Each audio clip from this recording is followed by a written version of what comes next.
Ngiras pantes hangestrani ibu bapak sagung protamu hangker sepi pakormatan saking boro kadang-kadang panglipur ingkang micil saking segara madu campura sari nedya sunggata panglipur sowan Widawati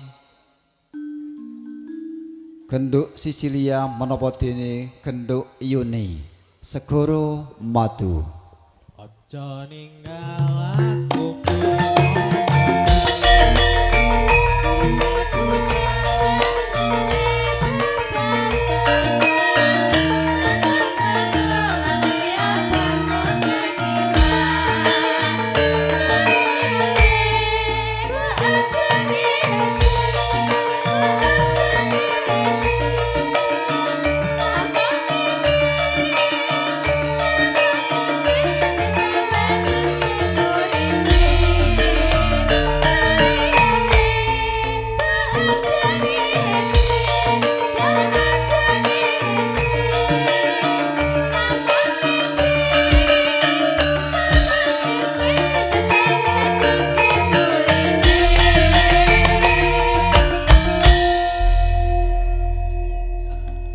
Wilujeng enjang Nduk Wilujeng enjang Bapak. ndungkap siang Nggih. sowan wonten dalemipun Bapak Suranto wonten ing tlatah Nduren Jati Sawangan Nggih, Bapak. ado-ado saka Sleman sliramu sakarone alhamdulillah manggih rahayu Nggih. jurung pandonga luwih dhisik Nduk Nggih, saderengipun nderek mangayu bagya kagem kemanten kekalih saha tiyang sepuhipun.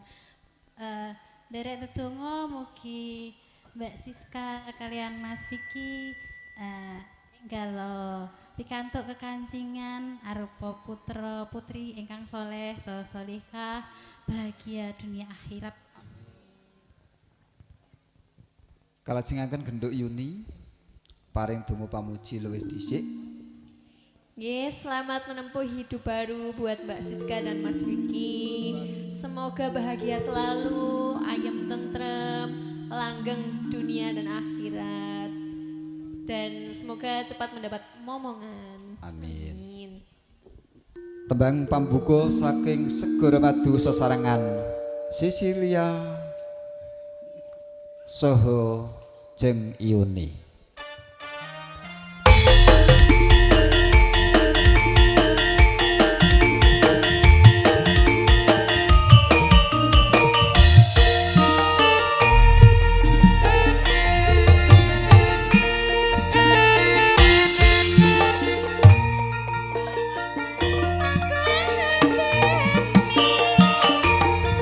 Siramu wong tegas kang dadi ati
Mbam pambuka saking Dwi kanca pawestri saking segara Madu.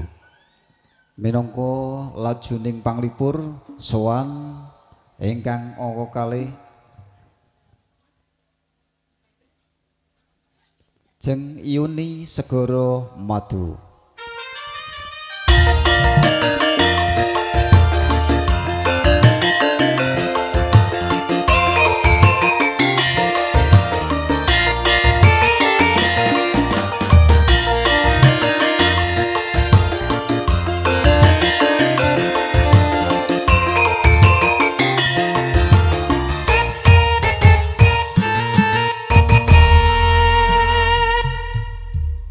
Iki kunjuk ibu bapak sakum tamu ingkang sampun hanampi pakurmatan unjukan saudar nyamian. Inggih awit saking keparingipun pamenggugat Bapak Suranto Ibu Iriyanti kasun kersepi kanthi mardika ing penggalih wonten ingkang dereng nampi kasuwun hangrantu sawetawis.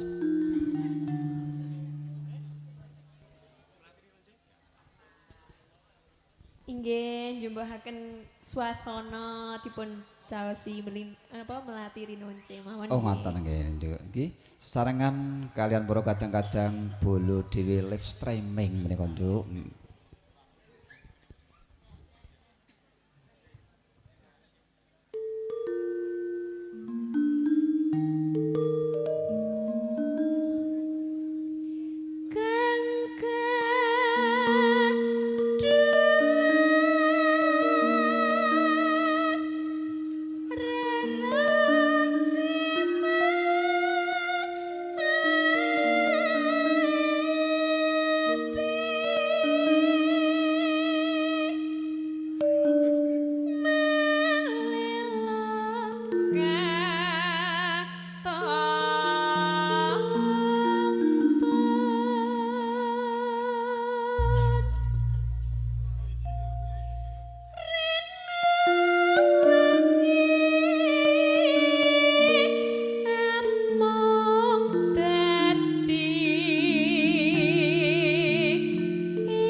Setunggal tembang panglipur saking Jeng Yuni, mijil saking Segara Madu Campurasari.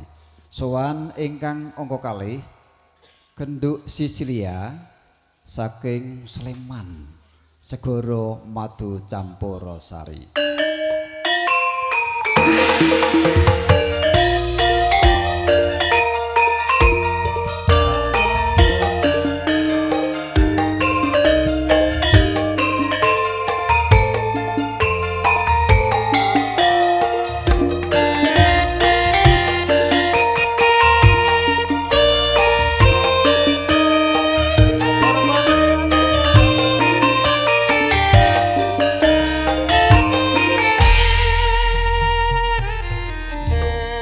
Spote lagu PKK ya nduk.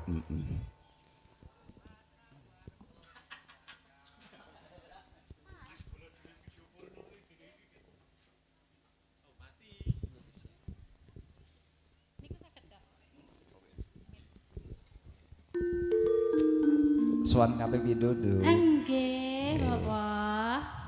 Sur aku yo biasa wae, Mbah. Oh, Kakung. Karo Mbah Ning ya. Nggih pripun, Kakung? Ngaturake sing jumbuhkan swasana. Nggih. Iki panglipur kunjuk sagung para tamu. Ngersake apa, Nduk? Niki setunggal lagu kagem manten kekalih. Oh, tunggu pamuji nggo Nggih. pengantin kalih ning cara tembang. Nggih ngagem tembang. Apa kuwi, Nduk? Dadi ati. Oh, dadi Dados ati. atas nek dalu. Oh, dadi ati. Mas Mas Vicky Vicky sama kalian Mbak Siska. Mbak Siska wis Oke. dadi atine wis manunggal dadi Nggih. siji. Kajenge mboten teng pundi-pundi. Iki nganggo bawa. Enje, kula napa jenengan? Napa duet? Oh iya. Nek mau Mas bawa ki gek mangkat ngarit. Nggih, jenengan mawon berarti. Pak. Peloke barang Mas Widi. Kekarane wong akrami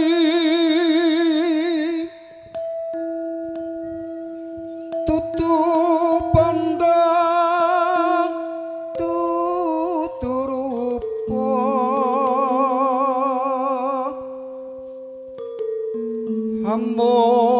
hamum ati pawi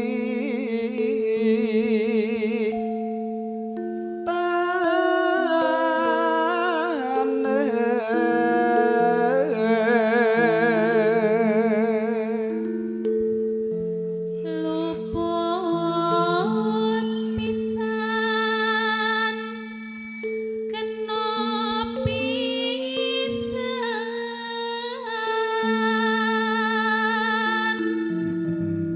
yen gampang luwih gampang. Iki pas semuanya mau upacara adat panggih. Nggih. Balangan gantal ki mau nen kakung kena hanggane pengantin putri. Kena Nggih. pisan.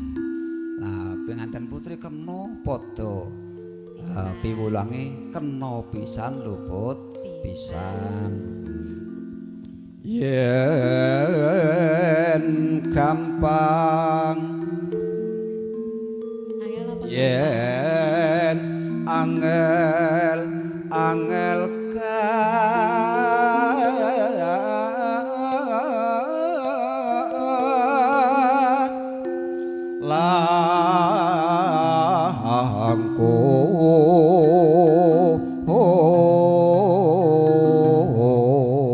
langkung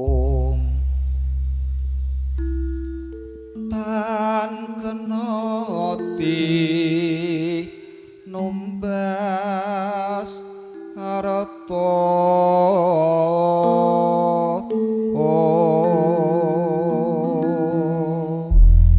monggo langgamipun jeng Ji.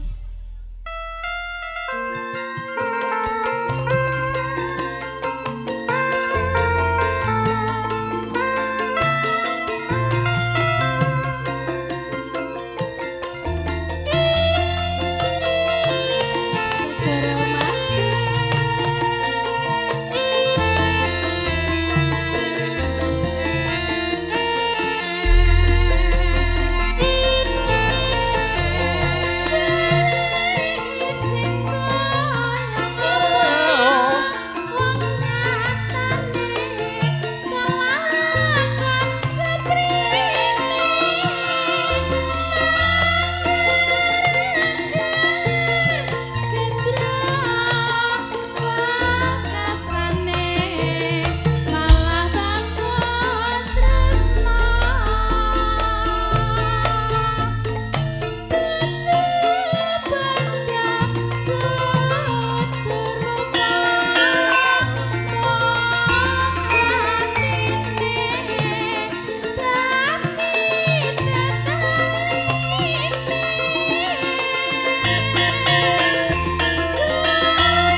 langgam dadi ati sesarengan genduk sisil saking segoro madu campur sari.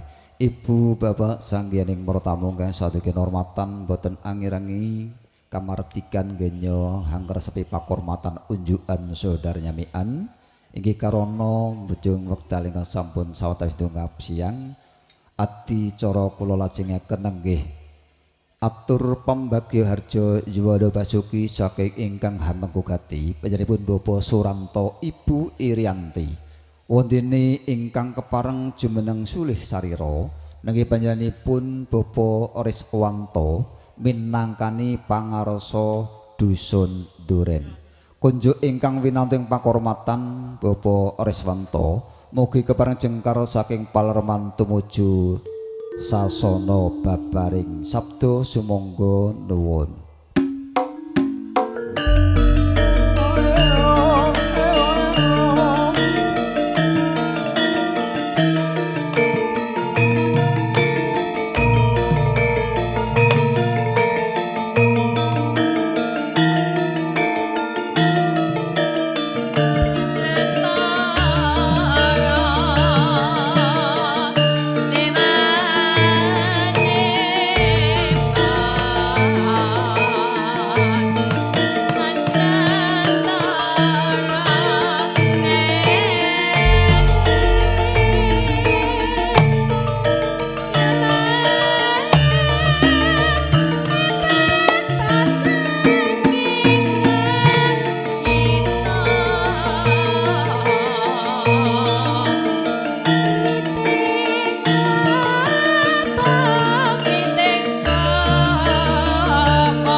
Assalamualaikum warahmatullahi wabarakatuh. Bismillahirrahmanirrahim. Alhamdulillahi rabbil alamin. Wassalatu wassalamu ala asrofil anbiya'i wal mursalin Sayyidina wa maulana Muhammadin wa ala alihi wa sahbihi wa barik wa salim ajma'in amma ba'du. Dumateng para alim, para ulama, para sesepuh saha pinisepuh ingkang kawula bektosi. Dumateng Al Muharram Bapak Kiai Jalal Sayuti ingkang kawula takzimi. Dumateng para pangambyong temanten kakung ingkang mijil saking padusunan Saban Desa Mbutuh Kecamatan Sawangan ingkang kawula hormati lan dumateng para panjenengan sedaya kakung Sumawana Putri ingkang satuhu kinurmatan.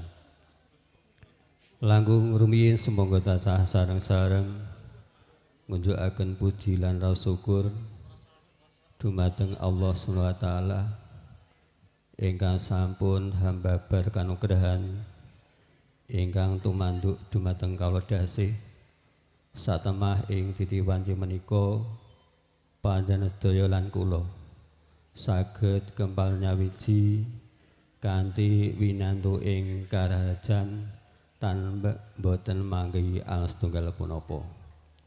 Kejawi punika shalawat dan salam iku kunjuk dumateng Nabi Agung Muhammad sallallahu alaihi wasallam ingkang tansah kita wantu-wantu menggah syafaatipun wiwit donya langkung-langkung syafaat wonten yaumul akhir Allahumma amin.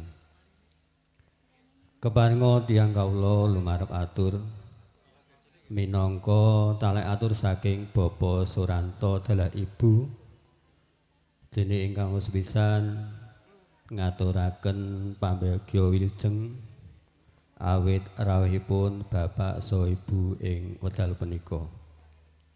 Lan ugi ngaturaken agi panuwun ingkang tanpa pepindhan dumateng para sedaya bilih ing titipaning menika sampun nglodhangaken wedal so penggali sak perlu netepi undanganipun. Anamung hamba bilih ing wanci menika saking Bapak Suranto lan Ibu anggenipun maringi papan tuwin pasugatan kirang sak samudayanipun lumanar kawula Bapak Suranto lan Ibu tansah nyuwun ageng isih samudra pangan sami.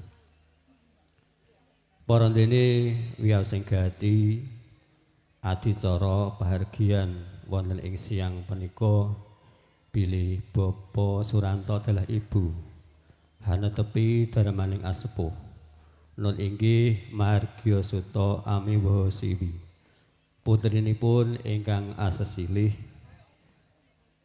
Nimas Ayu Siska Sriwulan Daup Kaliyam Bagus Vicky Setia Pratama putra jalu saking Bapak Sudiono lan Ibu Dwi Yuli Hartanti ingkang pidalem wonten ing dusun Saban Butuh Kecamatan Sawangan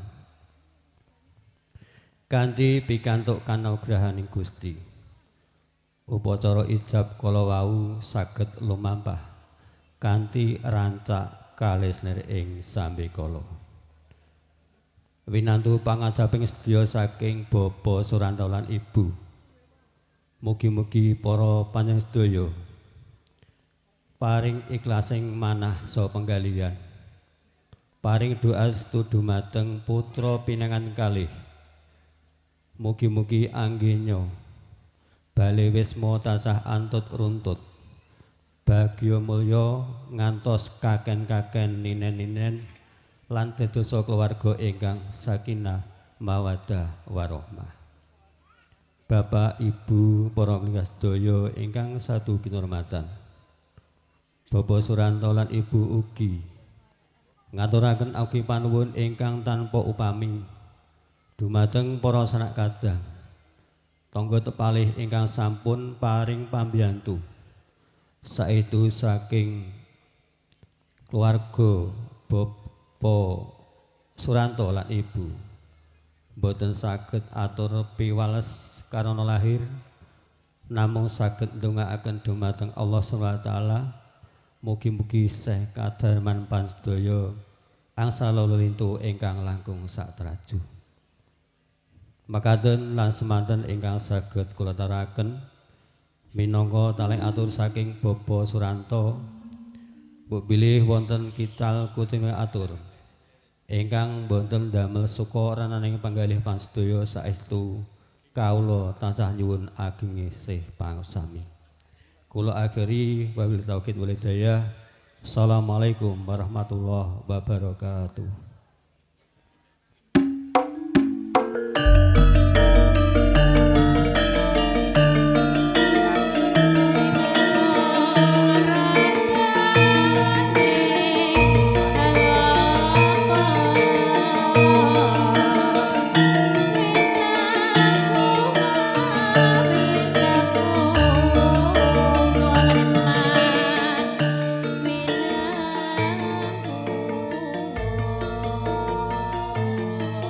Satuhu tata titi tetes tatas wijang wijining sabda sapala atur pambagya harja saking ingkang hamengku karsa panjenenganipun Bapak Suranto ingkang sampun kawedhar lumantar panjenenganipun Bapak Oris Wanto Ibu bapak sangkene para tamu ingkang satuhu kinurmatan ing bilih sampun samekta saking para kadang-kadang juru panglipur beksan kasuwun wanci menika arsa sowan wonten ngarsa jingandika sami sagung para tamu Gya Sunggata panglipur arupi beksan Gatot Kaca Gandrung ingkang pinaragan dening para kadang-kadang ingkang mijil saking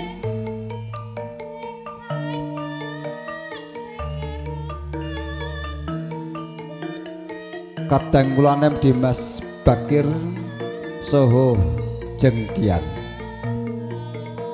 Ing mbok bilih sampun siyaga ing diri samekta ing gati ngayahi karti not jejibanipun sowang-sowang. Sumangga nuwun.